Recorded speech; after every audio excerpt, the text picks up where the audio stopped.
Bonjour, exceptionnellement nous sommes en live un vendredi pour notre revue hebdomadaire de l'actualité. Alors aujourd'hui nous allons parler de Zemmour, nous allons parler de l'Occam et de la Grande Mosquée, nous allons parler de la Turquie et de plein d'autres sujets encore. N'hésitez pas à poser vos questions en commentaire de cette vidéo, nous y répondrons avec plaisir. Michael Modrikamen, président du Parti populaire, bonjour. Bonjour Nicolas, heureux de vous retrouver un vendredi et surtout je ne peux qu'inviter nos auditeurs et téléspectateurs d'Internet à nous poser les questions en direct pour y répondre, même s'il y a déjà beaucoup de sujets cette semaine. Cette semaine était chargée et aujourd'hui j'aimerais commencer avec un fait divers que je trouve assez remarquable. Donc c'était dans une petite ville du Hainaut du nom de Manage, une bijouterie, c'était mardi. Un braqueur donc, qui a essayé de braquer la bijouterie, il s'était faufilé derrière le comptoir avec un fusil braqué sur le bijoutier et un sac pour le remplir donc, de bijoux. Une cliente débarque dans la bijouterie. Le braqueur prend à part la cliente et la menace donc pour forcer le bijoutier à remplir le sac. Oui. Et alors là, le bijoutier prend une arme et tire 3 coups sur le braqueur qui est blessé mais qui finit quand même par s'enfuir. Alors il a été retrouvé et l'enquête va suivre son cours. Écoutez, 2 commentaires. Le premier, c'est que je pense qu'on est dans un cas vraiment actuel même de légitime défense, même dans le cadre de la législation actuelle, parce que c'était une défense, une riposte proportionnée, immédiate, qui tient compte de la violence et des risques pour les personnes. Ça démontre en tout cas que pas mal de gens en ont assez d'être agressés et veulent pouvoir se défendre. Et on sait que dans tous les pays où le droit de se défendre est développé, eh bien, le nombre de hold-up ou d'agressions diminue parce que les cambrioleurs ou les agresseurs sont en général des lâches. Et lorsqu'ils savent qu'ils peuvent se voir tirer dessus, eh bien, ils hésitent. Il y a des études universitaires qui le démontrent. Mais je voudrais, au Parti populaire, nous devons aller plus loin et reproduire un principe qui est dans certains États, c'est le stand your ground, à savoir que lorsque vous êtes chez vous, que vous êtes cambriolé, agressé, il y a une présomption de légitime défense, une présomption du droit de pouvoir se défendre, parce que ici, même si le bijoutier ne sera pas inquiété, il y a tellement de cas limites où des gens se défendent et se voient poursuivis, voire se voient arrêtés. Et nous pensons au contraire que les gens, notamment chez eux, ont le droit de pouvoir se défendre et tirer sur ceux qui viennent. Espérons alors effectivement que le bijoutier ne sera pas inquiété, sinon la Belgique serait ce pays où un bijoutier qui défend sa boutique est inquiété et où Marc Dutroux peut sortir, je pense que ça ne passerait pas. Oui, ce n'est pas peut-être le pire des abus, hein. Enfin ce n'est qu'un abus supplémentaire qu'on pourrait connaître. En tout cas, ce bijoutier, il a le plein et entier soutien du Parti populaire. Nous sommes favorables, dans certaines limites raisonnables, bien sûr, au droit pour les citoyens honnêtes de se défendre. Voilà, c'est ça. Il faut insister sur honnête parce que justement, donc ça c'était mardi, l'histoire du bijoutier.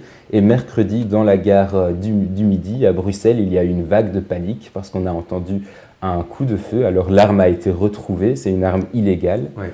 Et le suspect, on peut le voir sur les caméras, il est toujours en cavale actuellement. Il a tiré sur le sol. C'était pour provoquer une panique, mais on ne sait pas plus. Oui, mais je crois que ça, c'est le paradoxe de ce pays. C'est que ça devient très difficile pour les honnêtes citoyens d'avoir une arme. Or, on sait qu'il n'y a pratiquement aucun incident de ce côté-là parce que les gens sont très rigoureux. Et à côté de ça, les racailles, les délinquants, les gangsters, eux, n'ont absolument aucun problème pour se procurer une arme, que ce soit une arme de poing, voire des armes de guerre. Donc d'une certaine manière, on désarme les honnêtes citoyens, mais pas les criminels. On sait que depuis 20-30 ans, depuis la loi Onkelinx, il y a une espèce de défiance envers les citoyens armés, le citoyen honnête. Or, la Constitution française, la Déclaration des droits de l'homme le rappelait dans le préambule, que c'était un droit tellement évident pour le citoyen de pouvoir détenir une arme et de se protéger, lui, ses biens et sa famille, contre les délinquants, contre l'autorité légitime aussi. Donc, c'est ça le paradoxe avec lequel il faut en finir. D'un côté, les citoyens qui ont les grosses difficultés pour avoir une arme, et de l'autre, si je peux dire, les délinquants qui n'ont, avec le trafic actuel, aucun problème. Nous voulons inverser cette tendance, être très dur sur le trafic d'armes, notamment en contrôlant les frontières, et en même temps assouplir, toujours en responsabilisant, mais assouplir le droit de détenir une arme chez soi, notamment dans un but de légitime défense. Justement, alors en parlant de frontières, donc comme on le sait, un des arguments, on va dire, pour une politique d'immigration laxiste, c'est que l'Europe est en train de vieillir. Donc il y a plus de morts que de naissances en Europe, et ça pose un problème pour le financement de la sécurité sociale et des pensions. Donc c'est un des grands arguments. Et cette semaine, c'était mardi dans la Libre, un rapport de Myria, donc le Centre fédéral pour la migration, qui rappelle en fait que l'immigration ne permettrait pas d'inverser cette tendance, que tout au plus, à court terme, ça permettrait de grandir la population, mais que les migrants participent aussi du vieillissement de la population après coup. Deux choses. D'abord, si on veut inverser cette tendance au vieillissement, il n'y a pas d'autre choix que de faire des enfants. Je dis, les familles, au lieu d'avoir un enfant ou un enfant et demi, devraient avoir 2, 3 ou 4 enfants pour justement inverser cette tendance. Ce qui veut dire mettre en place des politiques natalistes. D'abord, pas faire en sorte que l'avortement soit devenu finalement un mode de contraception comme un autre. Donc ça reste dans le code pénal ? Bien sûr, pour le Parti populaire, certainement. Il faut quand même dire qu'il n'y a qu'une femme qui a été inquiétée depuis que... En tout cas, il faut décourager les avortements pour justement favoriser la natalité et redire que les gens qui avortent, qui donnent naissance à un enfant éventuellement non désiré en regard de circonstances, eh bien, il y a plein de gens qui veulent au contraire adopter, qui sont en désir d'avoir un enfant et qui ne peuvent pas l'avoir. Donc, je crois que l'avortement, comme l'absence de politique nataliste, contribue justement donc, à cette baisse de la natalité. Deux, il faut mettre en place des politiques, c'est ce que le Parti populaire veut faire, comme par exemple faire en sorte que une femme qui travaille, eh bien, pendant 18 mois, elle peut avoir une interruption de carrière avec maintien d'un salaire minimal et retour avec des droits garantis par la Suisse. Je pense oui, c'est ça notamment un des problèmes, parce que j'ai des amis, à mon avis, elles sont fiancées et elles vont probablement faire un bébé sous peu et ils sont déjà en train de faire la queue pour des places de crèche. L'enfant n'existe même Donc, pas. il faudrait que la maman, ou papa, mais plus généralement la maman à cet âge-là, puisse rester à la maison pour élever l'enfant pendant un certain temps, avoir encore un minimum de revenus et pouvoir retrouver son travail. Et puis c'est vrai qu'il faut une priorité dans les crèches pour les gens qui travaillent. C'est quand même un paradoxe incroyable qu'on voit qu'une maman qui travaille et une maman chômeuse sont à égalité, ou une maman qui ne cherche même pas du travail sont à égalité dans certaines communes pour avoir une place dans les crèches. Il faut une priorité, évidemment, pour ceux qui contribuent, et puis les autres qui sont à la maison, eh bien, ils n'ont qu'à s'occuper de leur enfant, si c'est un choix.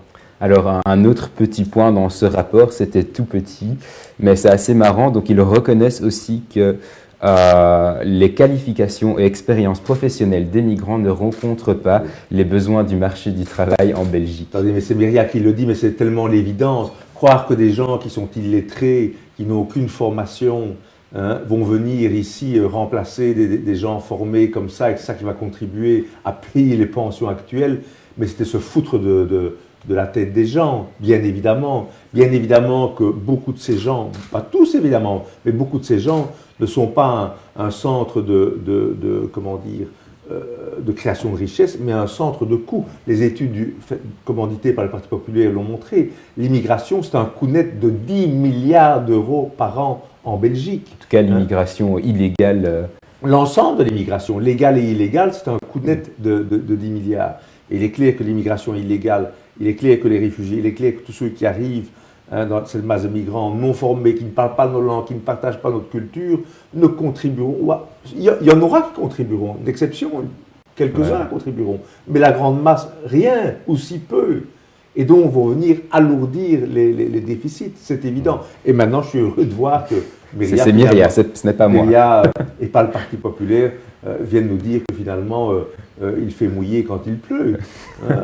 C'était l'évidence. Ouais. Alors aussi, c'était la semaine passée, jeudi, le polémiste Éric Zemmour, qui a donc été inculpé, qui a reçu une amende de 5 000 € de la part de la Cour d'appel de Paris, donc pour provocation à la haine religieuse, donc pour des propos qui seraient anti-musulmans et qu'il aurait tenu en 2016 dans l'émission C'est à vous, donc je vais le citer, et puis on verra. Le choix, il faut donner aux musulmans le choix entre l'islam et la France. Puis il a affirmé que la France vivait depuis 30 ans une invasion.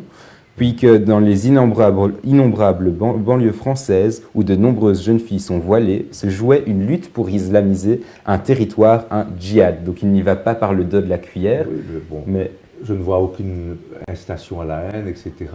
Il y a même simplement des faits qui sont cités. Depuis quand est-ce que les faits sont condamnables ou sont extrémistes? Je dirais deux choses. Un, extrêmement inquiétant de voir cette régression de la liberté d'expression qu'on sent cadenassée dans certains pays, à commencer par la France, où on voit qu'on s'en prend à un Zemmour et on le poursuit. Il a d'ailleurs été, dans d'autres cas, condamné et finalement cet arrêt a été cassé, pas cette affaire, mais dans une autre affaire. Non, une autre affaire où il avait parlé… Cassé par la Cour de cassation, heureusement. Des Noirs et la criminalité. Mais je voudrais dire, de nouveau, notre pays apparaît un peu en retrait. C'est-à-dire que en Belgique, il y a moins de cas de poursuites, etc. Et il faut reconnaître que la Belgique, on l'a toujours dit, n'est pas le même pays des passions comme peut l'être la France, etc. ou d'autres pays. Et donc, la bonhomie belge fait qu'il y a plus de tolérance chez nous, vraisemblablement. Ou l'autocensure. Ouais, le politiquement correct, si je puis dire, joue aussi évidemment en Belgique. Mais lorsque des gens enfreignent ce politiquement correct comme nous, par exemple, on ne sent pas nécessairement de volonté comment dire, de tenter de réprimer, de faire taire. C'est plus insidieux. Si un jour vous passez à la télé quand même, oui. vous ne craignez pas une poursuite judiciaire de la part du MRAX enfin, je ne pense pas, d'abord parce que je ne pense n'avoir jamais tenu de propos incitant à la haine envers qui que ce soit. Non, mais là on voit dans le cas de Zemmour que pour réduire au silence des gens qui ne pensent pas correctement… Mais je crois que dans le cadre des lois belges, toute poursuite de ce type serait vouée à l'échec, parce que pour qu'il y ait poursuite, il faut vraiment inciter à la haine contre une communauté, constater une série de faits, dénoncer, sans généraliser. Pour ça, je pense que généraliser peut être un problème. Je crois qu'il faut toujours mettre les nuances qu'il faut, dire les choses mais avec les nuances, fait que vous êtes globalement inattaquable. Et si un jour ça devait être le cas en Belgique, je le regretterais, mais bon, nous expliquerons le cas. Alors, dans un communiqué de presse sur le site ouma.com, qui est un peu le portail communautaire francophone des musulmans sur Internet, l'association CAPJPO Euro-Palestine, donc ce sont eux qui ont engagé les poursuites contre Zemmour, ils se sont réjouis de ce précédent. Peut-on vraiment parler bientôt de djihad judiciaire?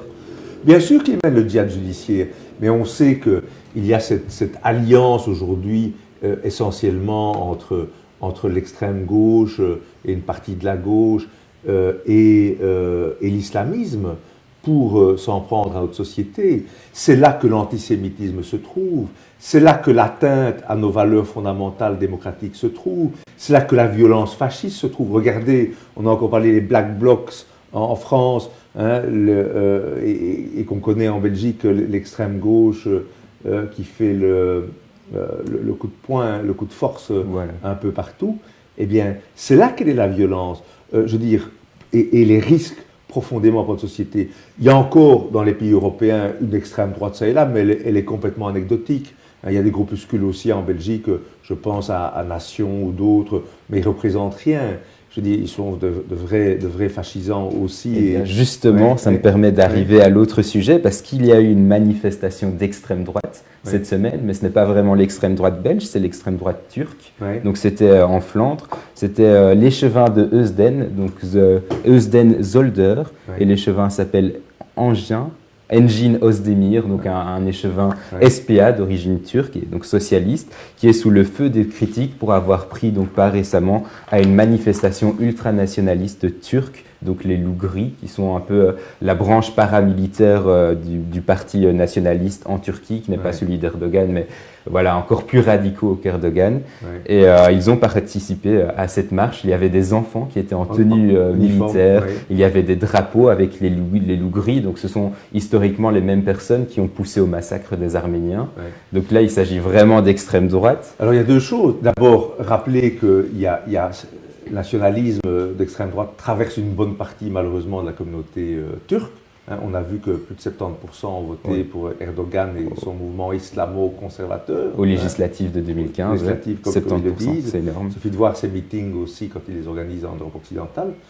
Mais il faut aussi rappeler que la plupart des partis traditionnels, certainement le PS, à commencer par le PS, le SP, mais aussi le CDH, mais aussi le MR, ont dans leurs candidats et leurs élus de nombreux Turcs qui tiennent des propos négationnistes du génocide arménien, des gens comme Kir, mais également Molenbeek, comment dire, sont dans cette mouvance-là. Et donc il y a une grande complaisance, Voilà, justement, je me demande d'où vient cette sorte d'histoire d'amour entre les socialistes belges et l'extrême droite turque. Donc là, je me réfère notamment à des photos qui ont été postées sur la page du Parti populaire de Molenbeek, où on voit notamment Catherine Moreau. Donc, la pomme ne tombe jamais très loin. Voilà, la fille de Philippe Moreau et son mari qui est président du MRAX. On les voit en compagnie d'Alice Cocton, donc un élu de Scarbeck, qui est pro-Erdogan évidemment et qui est négationniste. Donc il faut se rendre compte arménien. Que le PS derrière ces grandes déclarations, le MRAX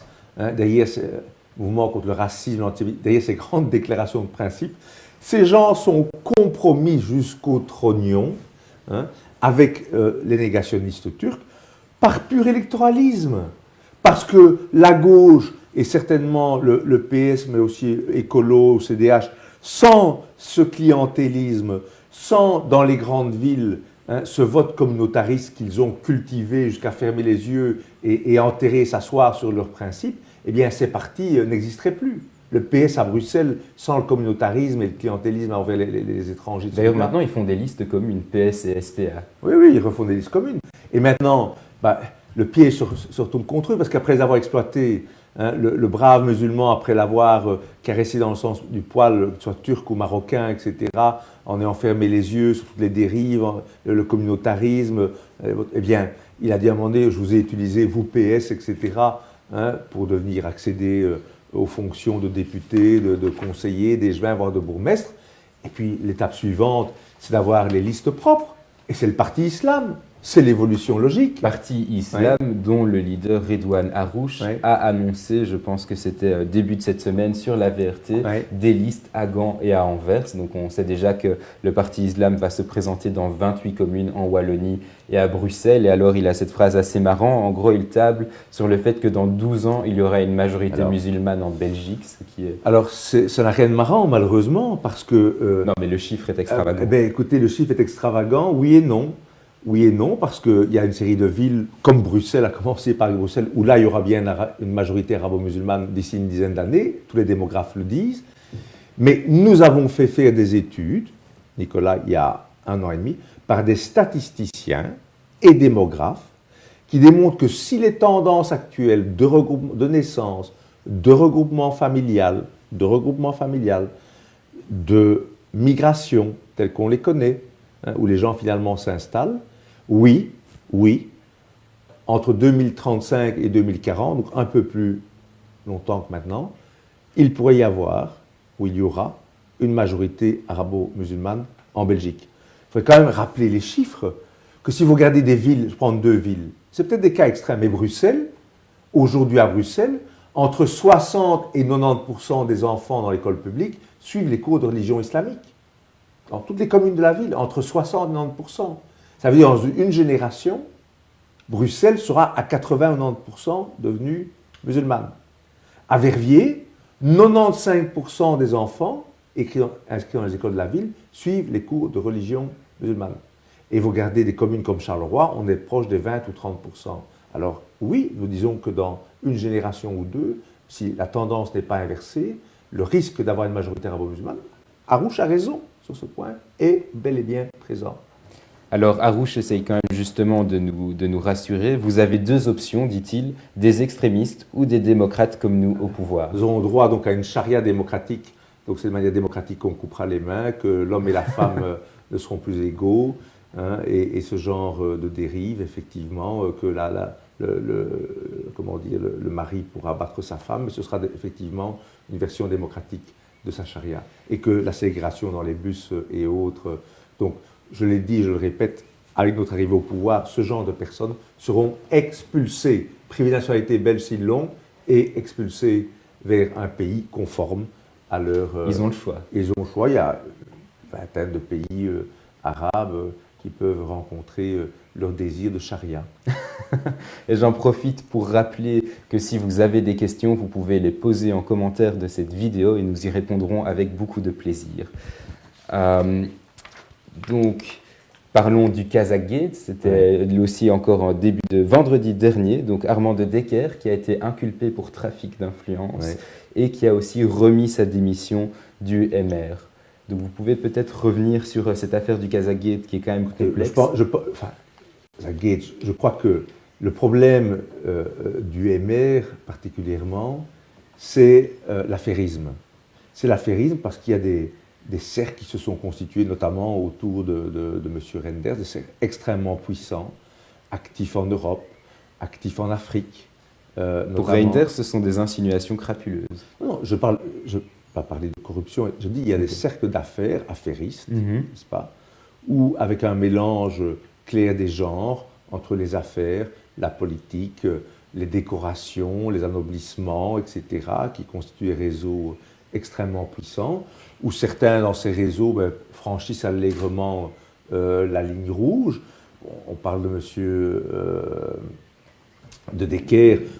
Rappelons qu'il doit encore être jugé, je veux dire, mais il y a l'affaire Kubla aussi, où il y a eu ce mélange d'affairisme également, Kubla qui touchait, ancien ministre wallon, mais qui après touchait de Société Régionale Wallonne, la Sogepa et autres, des millions pour jouer les intermédiaires. Oui. Ce qui m'a choqué, c'est que cette semaine, pour mon volet scandale, j'avais vraiment le choix entre aussi Mato et d'autres, et encore des affaires. J'ai vraiment dû sélectionner, mais je me dis, comment se fait-il je ne peux pas. Vous savez, l'affairisme, les risques de corruption, ils pèsent, il faut le dire avec honnêteté, ils pèsent sur tout parti.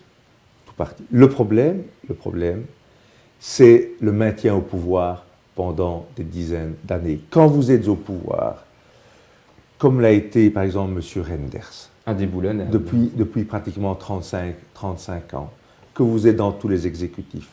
Je donne cet exemple, mais c'est le cas de Di Rupo, c'est le cas de Onkelings, etc. Cette présence au pouvoir, eh bien, ça ouvre la porte à tous les abus. Je rappelle souvent ce que Lord Acton disait, le pouvoir corrompt, le pouvoir absolu. Absolu, ça veut dire notamment rester comme ça, corrompt absolument. Et nul n'est à l'abri. C'est inhérent malheureusement à notre système qui est complètement figé, où il n'y a pas de renouvellement de la classe politique. Et donc ces gens sont installés et ils croient qu'ils sont là et ils croisent et puis on sert et on se sert. Mais maintenant, je recommande, on va le publier sur Le Peuple, un excellent article de Kéros, la revue Kéros, vraiment du journaliste d'investigation, qui démontre tous ces réseaux, notamment MR, autour de M. Renders, ces réseaux affairistes. Et quand vous voyez tout ça avec les relais dans la justice, les relais au sein de la sûreté de l'État, etc., quand, je le dis avec beaucoup d'humilité, quand vous voyez tout ça, vous vous rendez compte à quel mastodonte, quels intérêts le Parti populaire vient déranger, quels intérêts, en créant ce mouvement, j'ai été dérangé, à commencer par Fortis et ensuite par la suite, et combien cette machine d'État, avec ses relais, peut être mobilisée pour empêcher justement l'émergence de forces, ou d'une force politique qui menacerait, si je puis dire, ces réseaux et ce pouvoir. Vous n'avez jamais l'impression d'être David face à Goliath? Bien sûr qu'on l'aimait. In fine, David a triomphé de Goliath. C'est vrai. Et avec une fronde simplement, alors que l'autre était ces monstres qui sont devenus ces partis qui ont perdu tout contact avec la réalité, que ce soit le MR, les dirigeants du MR, les dirigeants du PS, etc. C'est que ils sont avec leurs armures immenses, etc., mais ils ne savent plus bouger parce qu'ils ne comprennent pas ce qui se passe dans la société.